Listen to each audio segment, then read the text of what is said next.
Você já ouviu falar dos mistérios do quarto trancado? São aquelas histórias que algo parece impossível de acontecer. Alguém desaparece ou é encontrado em um cômodo fechado sem muita explicação de como chegou ali. O caso que eu vou contar hoje aconteceu de verdade. Levou quase 10 anos para ser desvendado e quando a verdade surgiu, parecia uma história inventada. Eu sou a Mari Reis e vem entender esse caso comigo. E já aproveita para se inscrever no canal para você não perder nenhuma história nova que tiver por aqui. Dito isso, então vamos para a história de hoje. No dia 22 de agosto de 1922, disparos foram ouvidos em uma casa luxuosa em Beverly Hills. Essa casa pertencia a um casal chamado Dolly e Fred Ostrick. Os vizinhos, assustados, acabaram ligando para a polícia naquele momento. Quando os policiais entraram naquela casa, eles já deram de cara com uma grande bagunça. A casa estava toda revirada e ali no chão da sala eles já encontraram o Fred.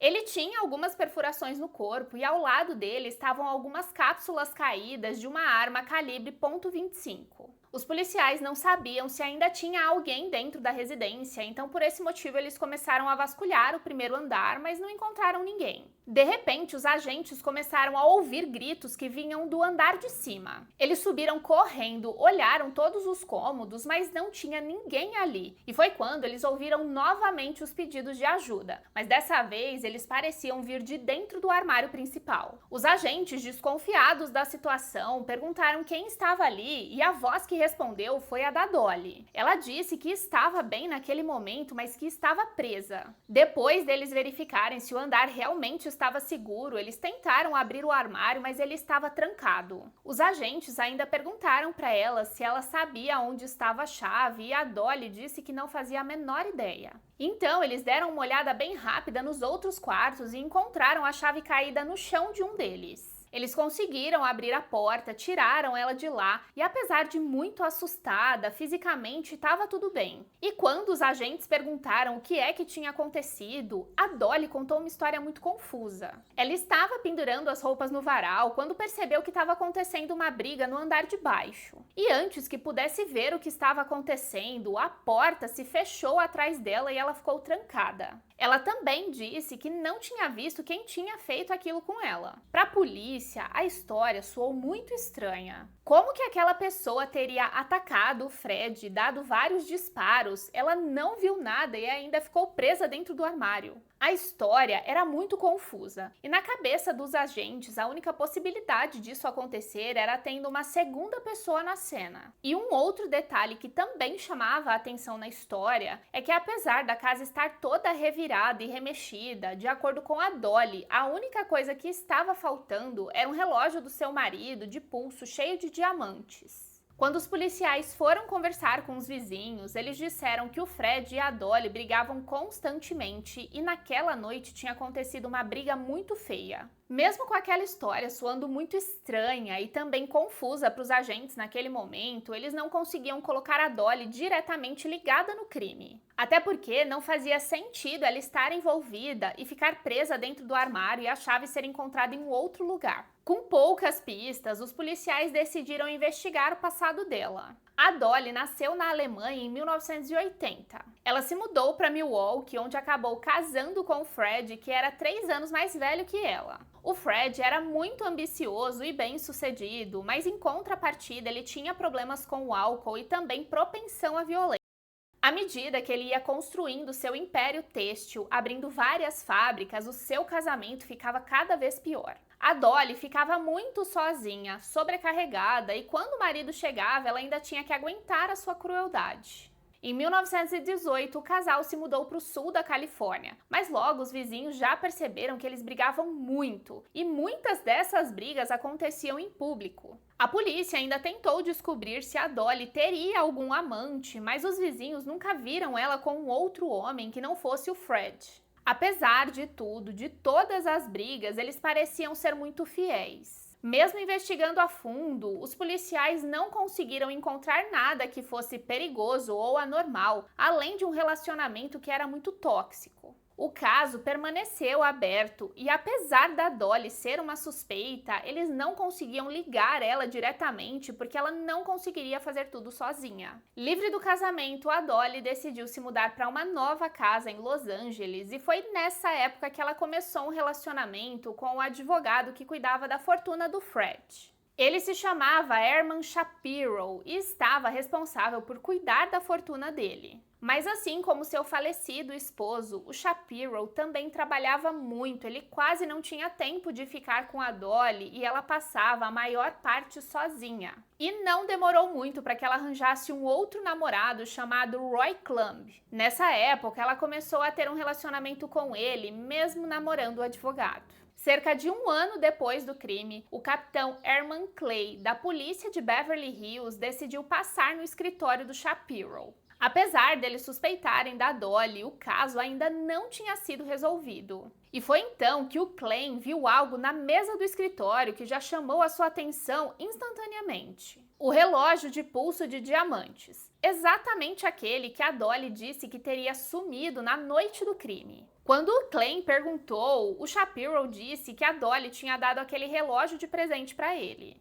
Mas o capitão ficou muito desconfiado da situação e ele perguntou se aquele relógio não era o mesmo que tinha desaparecido. A Dolly, que estava lá naquele momento, respondeu um pouco sem jeito, dizendo que tinha acontecido um grande engano. Aquele relógio nunca tinha sumido. Ela encontrou embaixo de uma almofada no sofá. O Clay não conseguia acreditar naquela história. Quando ele estava saindo do escritório, ele confrontou a Dolly novamente e ela disse que achava que era algo insignificante e por isso não tinha comentado com as polícias que tinha encontrado o relógio. Pouco tempo depois, a mídia ficou sabendo dessa história do relógio e a pressão sobre a Dolly aumentou ainda mais. Assustado com a manchete, aquele homem que ela tinha namorado, chamado Roy, decidiu se apresentar na polícia. Ele disse que a Dolly tinha pedido para ele esconder uma pistola calibre .25. O objeto teria sido jogado em um pântano chamado La Brea, em Los Angeles.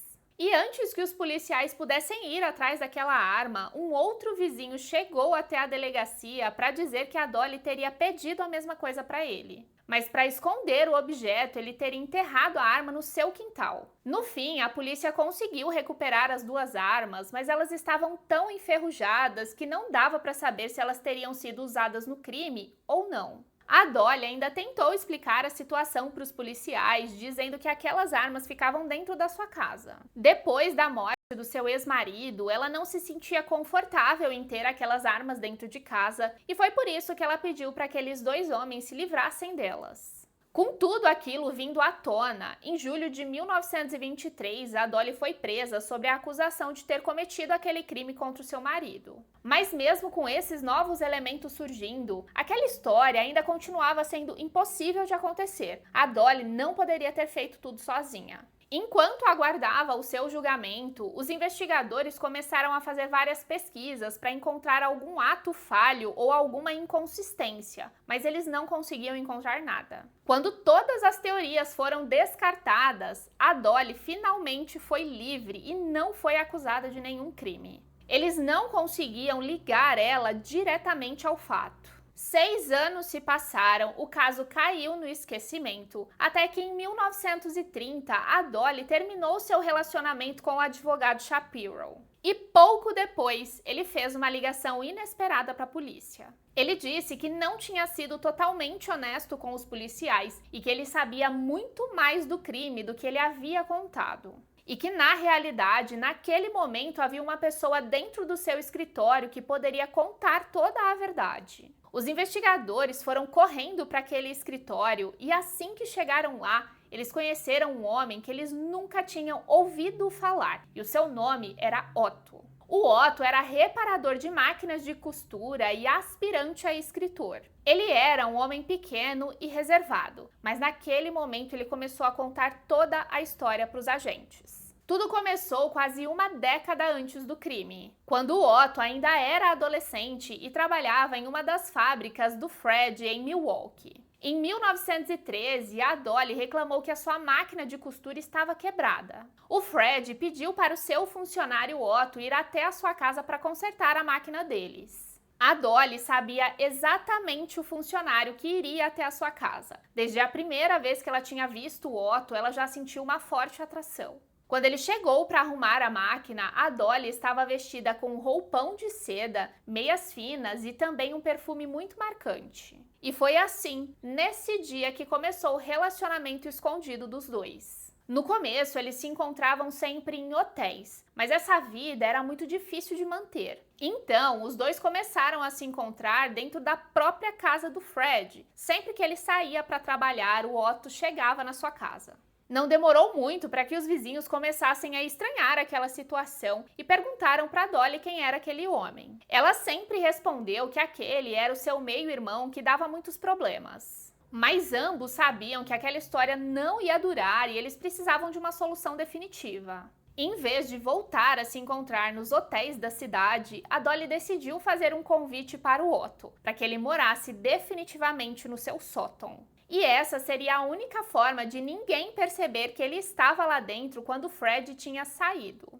Como ele não tinha família, ele pediu demissão do seu emprego e se mudou definitivamente para lá. Rapidamente, eles já estabeleceram uma rotina. Todas as vezes que o Fred saía para trabalhar, o Otto descia do sótão e ficava o tempo inteiro com a Dolly. E um pouco antes do Fred retornar para sua casa, o Otto subia e ficava em silêncio escondido lá em cima. Mas conforme o tempo foi passando, o Fred começou a perceber algumas coisas estranhas que estavam acontecendo. Barulhos incomuns começaram a acontecer na casa, a comida deles estava sumindo misteriosamente mais rápido do que o normal e os seus charutos também desapareciam. A Dolly sempre deu um jeito de convencer que tudo aquilo era coisa da imaginação dele. Ao longo de 5 anos, o casal se mudou 4 vezes em Milwaukee e todas essas mudanças, aquelas estranhezas, acompanhavam eles. Mas o Fred nunca foi atrás para tentar investigar o que estava acontecendo.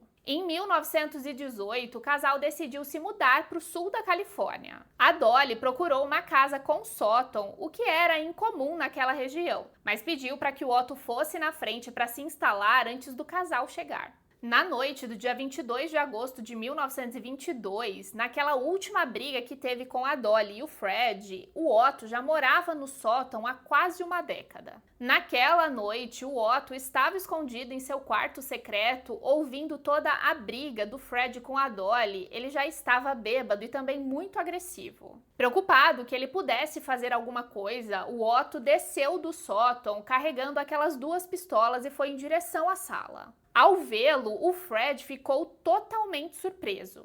Aquele homem que trabalhava como reparador de máquinas de costura na sua empresa e era um adolescente, agora era um homem parado na sua frente com uma arma na mão. O Fred foi para cima do Otto, que começou a atirar. E foi nesse momento que a Dolly elaborou o plano para conseguir salvar os dois. Sabendo que a polícia poderia chegar a qualquer momento, ela encenou um roubo. Pediu para que o Otto a trancasse dentro do armário e se escondesse no sótão. Quando a polícia finalmente chegou, o Otto já estava escondido no sótão em silêncio e a Dolly estava encenando aquela situação. Depois do crime, mesmo com todas as mudanças, o Otto continuou a viver com a Dolly, só que sempre no sótão. Durante aquele período que a Dolly foi presa, quem levava comida para o Otto era o seu namorado advogado. Ele chegava na casa, dava batidinhas no teto para dizer que estava tudo bem e que era ele, e assim o Otto descia do sótão. Como ele estava escondido e sem muito contato com ninguém, assim que ele se sentiu confortável com o advogado, começou a contar toda a história. Mas em vez de ir na polícia contar o que tinha acontecido, o namorado simplesmente disse para o Otto somente ir embora.